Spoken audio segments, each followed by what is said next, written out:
آدمی دائیں بائیں نہ مڑے اور نہ سر اٹھا کر اوپر دیکھے۔ 2. نماز میں ہلنا جلنا یا مختلف سمتوں میں جھکنا بھی ممنوع ہے۔ کپڑوں کو بار بار سمیٹنا یا ان کو جھاڑنا یہ بھی ممنوع ہے۔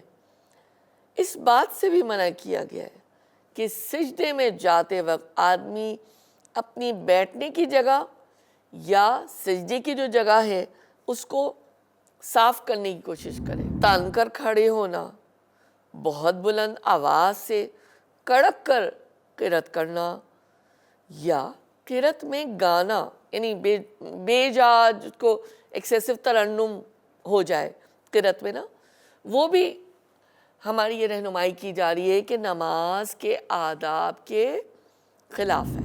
زور زور سے جماعیاں لینا اور ڈکاریں مارنا بھی نماز میں بے ادبی ہے۔